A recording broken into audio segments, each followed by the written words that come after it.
Merci Rémi Féraud, merci beaucoup de nous accompagner pendant cette première demi-heure. Vous êtes élu de Paris, membre du groupe socialiste. On va bien sûr parler de cette campagne des législatives. Avant de parler du nouveau Front populaire, un mot sur la campagne en général. Est-ce que vous dites, comme Nicolas Sarkozy, que cette dissolution est un risque majeur pour le pays? Oui, et une folie, un acte irresponsable de la part du président de la République, qui a pris tout le monde par surprise, qui avait dit pendant la campagne des européennes qu'il n'en tiendrait aucun compte d'un point de vue national et qui a décidé de dissoudre, prenant le risque de jeter notre pays dans les bras de l'extrême droite. 80 ans après le débarquement, à quelques semaines des Jeux Olympiques où le monde entier va regarder la France. Donc aujourd'hui, nous nous battons pour empêcher l'extrême droite d'arriver au pouvoir. Je crois que le président de la République n'a jamais accepté d'être réélu par défaut en 2022. Depuis, il a fait un bras d'honneur à ceux qui l'ont réélu face à Marine Le Pen avec la réforme des retraites. Il a craché au visage de toutes celles et ceux qui se réclament de la gauche, de l'humanisme, et qui avaient voté pour lui avec la loi immigration. Et puis là, il dissout, prenant un risque majeur, n'ayant rien préparé. Son camp est en train de s'effondrer. Donc nous nous battons pour que la parenthèse du macronisme qui est en train de se fermer, brutalement, presque prématurément, dans son quinquennat, eh bien, que cette parenthèse se ferme sans que la France ouvre une page noire, celle de l'extrême droite au pouvoir. Il y a eu des mobilisations ce week-end et des dizaines de milliers de personnes qui sont descendues dans la rue. Jordan Bardella a parlé de militants de gauche et de permanents de la manifestation. Et Nicolas Sarkozy, toujours lui, dit, je le cite, « La gauche, ce sont des tartuffes. La réponse à la montée du Rassemblement national n'est pas dans sa diabolisation. » Est-ce que vous vous trompez de stratégie? Non. Il faut dénoncer le programme du Rassemblement national, le fait qu'il n'a parfois aucun sens, mais il faut aussi en appeler aux valeurs, à la mobilisation pour la défense de la République. J'étais place de la République samedi, c'était important d'y être. Bien sûr que la mobilisation n'était pas aussi considérable qu'il y a 20 ans, un peu plus. Comment vous l'expliquez? Est-ce que c'est le signe de cette dédiabolisation du RN? Bien sûr que c'est le signe de la banalisation, organisée notamment par Emmanuel Macron ces dernières années, par la droite, dans un contexte de montée dans toute l'Europe de l'extrême droite. Et avec aussi des groupes médiatiques, notamment le groupe Bolloré, qui organise cette banalisation. Et pas organisé par l'absence de réponse de la gauche, qui n'arrive pas à répondre au désespoir de ces Français qui votent pour le Rassemblement national. Mais la gauche, elle n'est plus au pouvoir depuis longtemps. Et bien sûr qu'il faut un projet alternatif de gauche. Mais elle n'incarne pas une alternance aujourd'hui pour ces Français. L'alternance aujourd'hui, elle est incarnée par Jordan Bardella. Parce que l'effondrement de la gauche et de la droite républicaine en 2017 était, à mon avis, déjà une catastrophe démocratique en marche. Et qu'ensuite, Emmanuel Macron et beaucoup d'hommes et de femmes d'ailleurs qui l'ont soutenu ces dernières années le disent aujourd'hui. L'obsession d'Emmanuel Macron de jouer le débauchage, d'empêcher la social-démocratie de se reconstruire notamment, est une grave erreur. D'ailleurs, je pense qu'une des raisons de la dissolution, c'est la volonté d'Emmanuel Macron d'empêcher la gauche de construire sur le bon résultat de Raphaël Glucksmann dimanche dernier. Alors justement, on va parler de la gauche puisque vendredi est né donc ce nouveau Front populaire. Vous faisiez partie, vous, des opposants à la NUP. Est-ce que vous soutenez sans réserve ce nouveau Front populaire? Je le soutiens, oui. Nous ne sommes plus dans la même situation. Et ça n'est pas la NUPS, même pas la NUPS 2. C'est quoi la différence? La différence, c'est le résultat de dimanche dernier. Les 14% de Raphaël Glucksmann, des socialistes de Place Publique, qui changent le rapport de force, qui changent la donne, enfin, et qui permet un programme de compromis, de rassemblement, qui est très clair sur les valeurs, très clair sur le soutien à l'Ukraine, très clair sur le refus de l'antisémitisme, sur une alternative économique et sociale. Bien sûr qu'il y a des éléments de compromis, mais sur l'essentiel, eh bien, ce sont les exigences posées par Raphaël Glucksmann qui s'imposent parce qu'il y a eu le score des élections européennes. Vous n'avez pas le sentiment qu'en vous alliant avec la France insoumise, de nouveau, vous les avez trahis, déçus, ces électeurs de Raphaël Glucksmann? Non. Justement parce que il y a dans la plateforme proposée, eh bien, vraiment l'exigence sur les valeurs, l'exigence sur l'essentiel. Et ça, c'est grâce au score de dimanche dernier, c'est grâce à la campagne de Raphaël Glucksmann, c'est grâce à sa clarté, sa sincérité, son engagement, mais aussi à la volonté des hommes et des femmes de gauche de redonner à la gauche un espoir. C'est cet espoir d'ailleurs que le président de la République a essayé aussi de briser avec sa dissolution. Alors parmi les candidats présentés par le nouveau Front Populaire, il y a François Hollande. Ça vous a surpris ce retour de François Hollande? Oui, ça m'a surpris. Mais c'est à la fois un coup de maître et une bonne nouvelle. Pourquoi une bonne nouvelle? Il peut incarner le rassemblement à gauche, lui? En tout cas, il est une incarnation de la gauche. Et il y a besoin d'incarnation. Et en plus, je pense que dans cette circonscription, il est le seul à gauche à pouvoir l'emporter. Donc c'est une bonne nouvelle. Il pourrait faire un bon Premier ministre si vous l'emportez? Je ne me suis même pas posé la question. Mais oui, non. Maintenant que je vous la pose. Franchement, c'est pas le sujet. Franchement, c'est pas le sujet. Mais je pense que sa voix à l'Assemblée nationale, sa participation au débat politique, sa capacité à être entendue des Français, c'est très important aujourd'hui. Ça permet aussi de rééquilibrer la gauche, puisque vous me posiez la question sur la France insoumise. Justement, la France insoumise qui n'a pas investi Alexis Corbière, Raquel Garrido, qui sont des députés sortants, mais qui sont opposés à la ligne de Jean-Luc Mélenchon. Vous le regrettez? Je vois que Jean-Luc Mélenchon profite de ce moment dramatique pour faire une purge dans son parti. Je vois par exemple à Paris qu'il arrive aujourd'hui à Daniel Simonet, ce qu'il est arrivé à la députée sortante socialiste Lamia El Harraj en 2022. Donc les pratiques en fait, elles ne changent pas. La gauche doit être démocratique, ouverte. Jean-Luc Mélenchon parle de 6e République. Il pratique tout autre chose. Clémentine Autain le disait tout à l'heure. Bien sûr, j'espère que Alexis Corbière, Raquel Garrido seront réélus dans leur circonscription. Vous les soutenez, vous? En tout cas, si j'étais dans leur circonscription, je ne voterais pas pour le candidat officiellement investi par LFI. Personne n'est dupe. Qu'est-ce qu'il cherche à faire, selon vous, Jean-Luc Mélenchon? Est-ce qu'il cherche à nuire à ce nouveau Front Populaire? Je ne sais pas. Vous lui poserez la question. Mais comment vous l'analysez, vous? Sa pratique politique, toujours plus sectaire, sa volonté de dominer son parti. Je vais vous dire une chose. Jean-Luc Mélenchon, c'est aujourd'hui vraiment un épouvantail et un repoussoir pour des millions d'hommes et de femmes. D'ailleurs, Jordan Bardella le disait tout à l'heure, c'est soit Mélenchon, soit moi. Eh bien non, ça ne se passe pas comme ça. Jean-Luc Mélenchon doit se tenir le plus loin possible de la campagne si nous voulons réussir, faire le meilleur score possible et empêcher l'extrême droite d'arriver au pouvoir. C'est cela l'important. Et pour vous, même si vous gagnez, il est hors de question qu'il soit Premier ministre? Hors de question.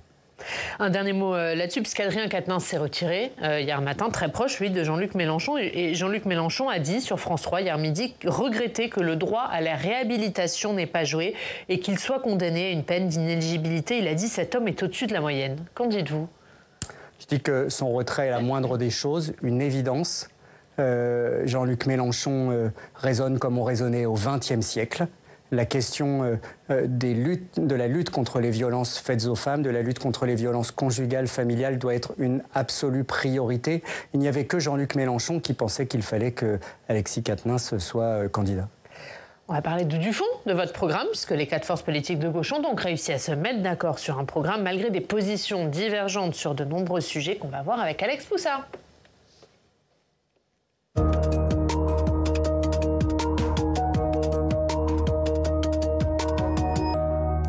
Bonjour Alex. Bonjour Ariane, bonjour Rémi Ferraud. Bonjour.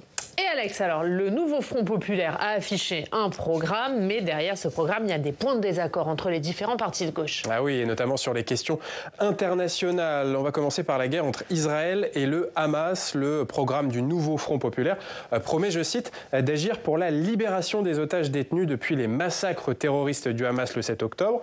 Le Hamas, dont le nouveau Front Populaire rejette le projet théocratique. Alors on rappelle quand même sur ce point les ambiguïtés de la France insoumise à qualifier de terroristes les attentats du 7 octobre, contrairement aux autres partis de gauche. Ce point a l'air réglé, mais en revanche, l'organisation Hamas n'est pas clairement qualifiée de terrorisme mais de théocratique. Et on peut se demander s'il n'y a pas encore une ambiguïté sur ce point. Et puis le nouveau Front Populaire reconnaît également, je cite, une explosion inquiétante sans précédent des actes racistes, antisémites et islamophobes en France, alors que récemment, le leader leader des Insoumis, Jean-Luc Mélenchon, a estimé que l'antisémitisme en France était résiduel. Et puis, autre question internationale sur laquelle les partis de gauche étaient jusque-là divisés, la guerre en Ukraine. Le programme du nouveau Front populaire assure, je cite, défendre indéfectiblement la souveraineté et la liberté du peuple ukrainien, ainsi que l'intégrité de ses frontières, en particulier par la livraison d'armes nécessaires. Mais au printemps dernier, on rappelle que les députés communistes et insoumis ont voté contre l'accord de sécurité entre la France et l'Ukraine qui prévoyait notamment un renforcement de l'aide militaire à l'armée ukrainienne. Rémi Ferraud sur ces questions internationales. D'abord sur le Hamas. Le programme du nouveau Front populaire ne qualifie pas clairement le Hamas d'organisation terroriste. Est-ce que ça vous pose problème ? C'est pas ça l'essentiel. L'essentiel, c'est quand même un point de divergence important. C'est un point de divergence important entre nous et la France insoumise. Enfin, l'essentiel, c'est que la France insoumise a y compris signé un programme qui dit que les attaques du 7 octobre sont un acte terroriste et qui qualifie le Hamas d'organisation théocratique, c'est-à-dire islamiste. Et un projet qui demande la libération des otages et un cessez-le-feu à Gaza. Et un État pour les Palestiniens et un État d'Israël qui vivent en sécurité. Donc non, l'essentiel, c'est que justement la ligne que nous portons, ce soit imposée. Ne jouons pas ensuite sur les mots. C'est vraiment ça l'essentiel et il n'y aurait pas eu d'accord sans cela. Alors, organisation terroriste, c'est pas jouer sur les mots, c'est... Voilà, c'est la France qui reconnaît par exemple le Hamas comme organisation terroriste. C'est une organisation terroriste et islamiste. D'accord. Alors justement, dans ces divergences, eh bien, le programme du nouveau Front populaire reconnaît l'explosion de l'antisémitisme en France. Est-ce que là, justement, c'est une victoire idéologique contre les thèses de Jean-Luc Mélenchon qui estimait que l'antisémitisme actuellement n'avait pas explosé, en tout cas dans le pays ? Jean-Luc Mélenchon disait que l'antisémitisme était résiduel. En réalité, il explose et la lutte contre l'antisémitisme est affichée clairement dans le projet du nouveau Front populaire. Là aussi, c'était une ligne rouge. Et montre que le score qu'a réalisé Raphaël Glucksmann, qui arrive en tête de la gauche dimanche dernier, fait bouger les choses. Et permet de remettre les valeurs essentielles, les droits humains, la liberté, le refus de toutes les discriminations et le refus de cette banalisation de l'antisémitisme, de le remettre au cœur du projet de la gauche. C'était pour nous absolument central et c'était une ligne rouge. Est-ce que les lignes ont bougé sur l'Ukraine ? On rappelle que votre camp est favorable à une aide militaire massive à l'Ukraine face à l'invasion de la Russie. Mais est-ce que, éventuellement, dans le futur, gouverner avec les Insoumis et les communistes, ce ne serait pas renoncer à cette aide militaire massive aux Ukrainiens ? Ben non, ce ne serait pas y renoncer puisque c'est marqué que nous soutiendrons la résistance ukrainienne. C'est marqué clairement là aussi dans le projet. Alors que l'alternative, c'est quoi ? Le Rassemblement national, c'est-à-dire ceux qui sont totalement soumis à Vladimir Poutine. Moi, je veux faire en sorte que, et c'est vraiment central aujourd'hui, alors que la guerre est sur le continent européen, et que Raphaël Glucksmann a très bien expliqué que ça n'était pas seulement une guerre de la Russie contre l'Ukraine, mais contre toute l'Europe, y compris contre notre pays.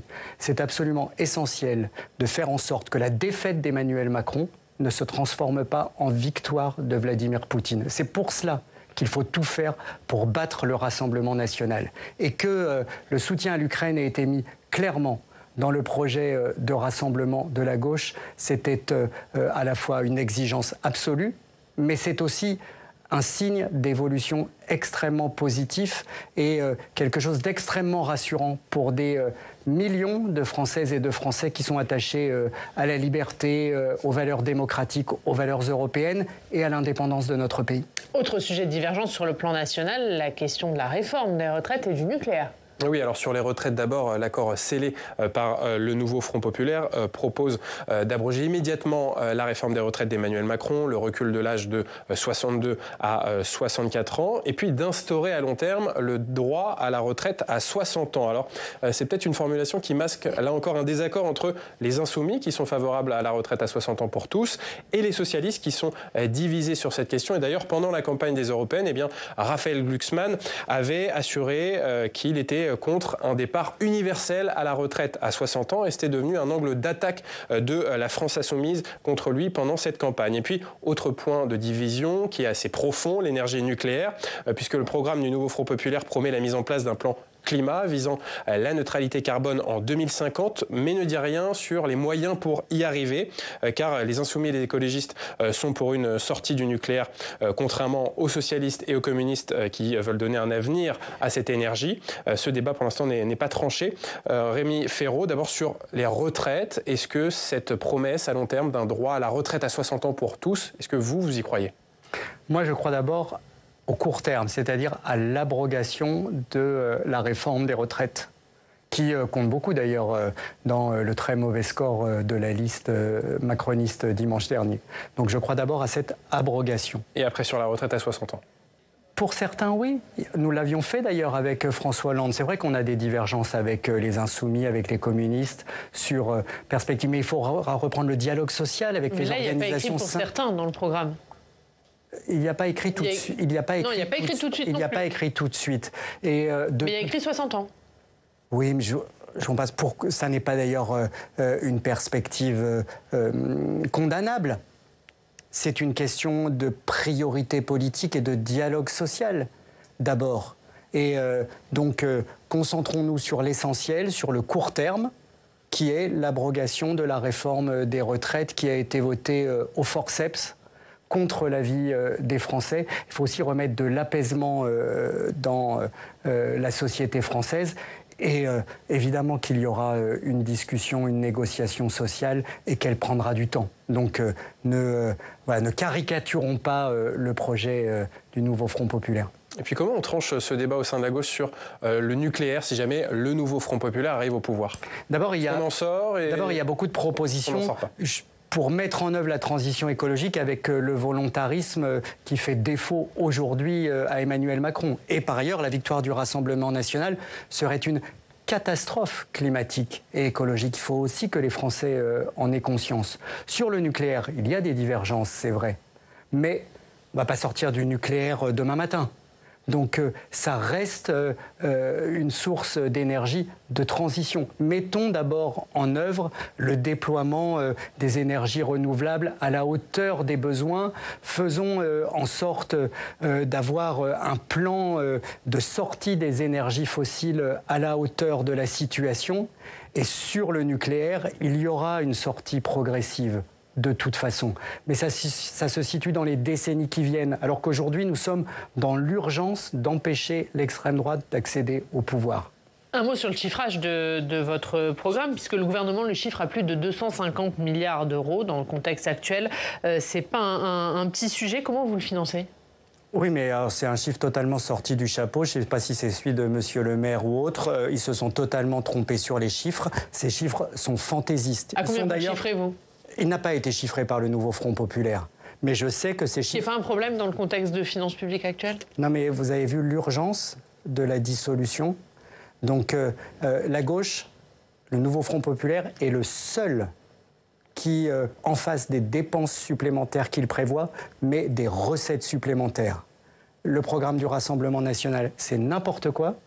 Et je ne sais pas s'il y a un programme de la majorité présidentielle, mais j'entends maintenant égrener quelques mesures sans aucune recette nouvelle. Et soi-disant, le gouvernement était à l'euro près, il n'y avait plus d'argent dans les caisses, on ne pouvait plus rien faire. Donc je pense que le projet le plus sérieux, parce que justement, il évite la démagogie de dire plein de dépenses supplémentaires, aucune recette supplémentaire, c'est celui du nouveau Front populaire. C'est ça la réalité aujourd'hui. On va terminer en parlant des législatives à Paris. Le temps de remercier Alex. À tout à l'heure. À tout à l'heure. Et on continuera dans le club à parler des législatives.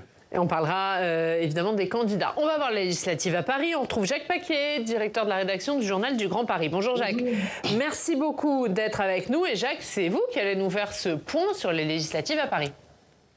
Oui, tout à fait. Je voulais demander au sénateur Rémi Féraud comment s'étaient passées les négociations, puisque si j'ai bien compris, vous allez me le confirmer, vous les socialistes, vous allez avoir des candidats dans 3 circonscriptions, la deuxième, la 7e et la 11e.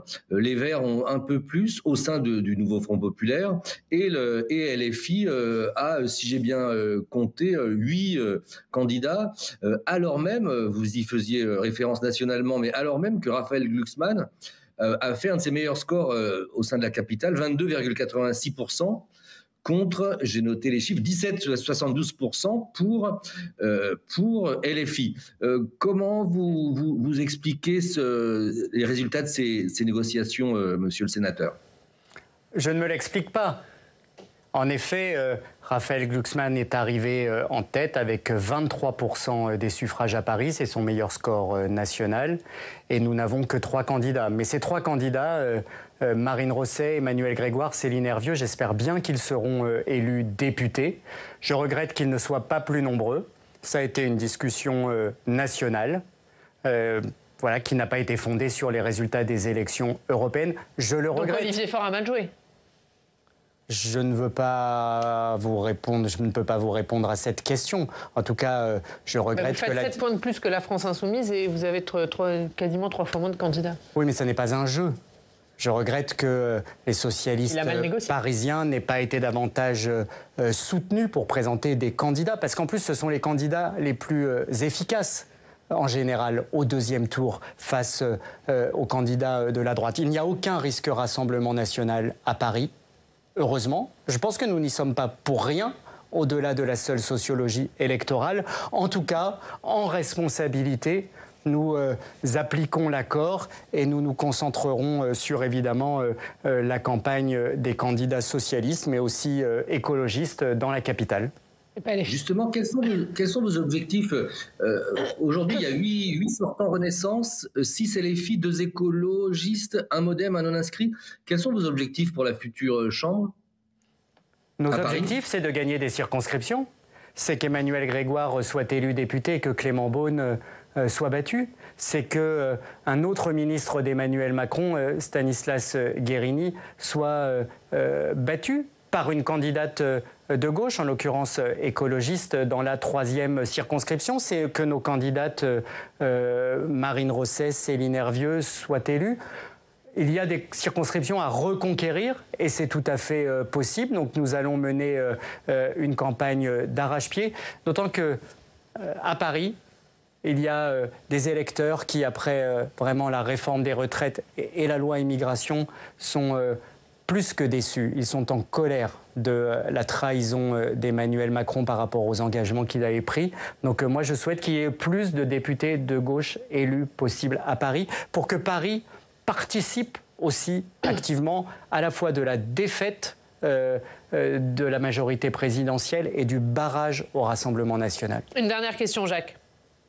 Oui, quels enseignements peut-on tirer des derniers événements politiques dans la capitale? Je pense d'une part au bon score de Raphaël Glucksmann à Paris lors des européennes, mais aussi des dissensions qui sont apparues, par exemple dans la 7e circonscription, vous le disiez, où 2 candidats, Lamia El Harraj et Emmanuel Grégoire, ont un temps brigué la candidature, laissant apparaître peut-être des dissensions de plus en plus apparentes au sein de l'exécutif parisien.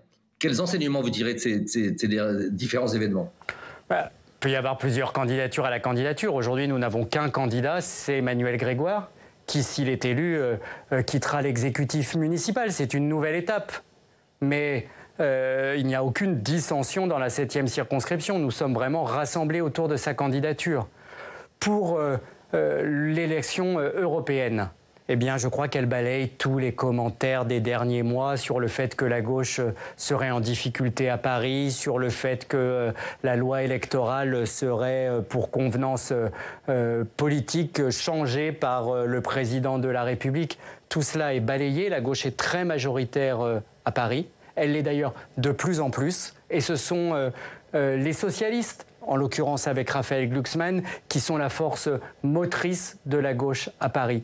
Et donc, je pense qu'il y a tous les commentaires qui disaient que Mme Dati s'y voyait déjà, etc.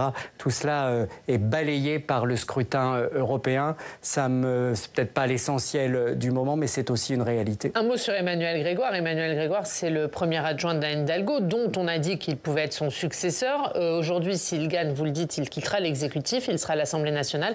Est-ce que ça veut dire qu'aujourd'hui, la successeur d'Anne Hidalgo, c'est Anne Hidalgo ? La maire de Paris, c'est Anne Hidalgo. La succession n'est pas ouverte. Franchement, on n'est pas dans ce temps politique-là. Mais qui aujourd'hui ? Je ne vais pas vous répondre à cette question. Et en plus, franchement, est-ce que c'est le sujet du moment? C'est quand même un signal, le fait que Emmanuel Grégoire aille potentiellement à l'Assemblée s'il gagne, évidemment. Oui, mais je pense qu'il va gagner en plus. Mais les circonstances politiques dans notre pays ont changé. Merci Rémi Féraud, merci Jacques Paquier, merci d'avoir été avec nous. Développer l'architecture frugale, c'est à la une du journal du Grand Paris. Merci beaucoup Jacques d'avoir été avec nous et merci Rémi Féraud, merci beaucoup d'avoir été notre invité pendant cette première demi-heure. On continue à parler de cette campagne des législatives avec notre invité politique Franck Alizio nous rejoint.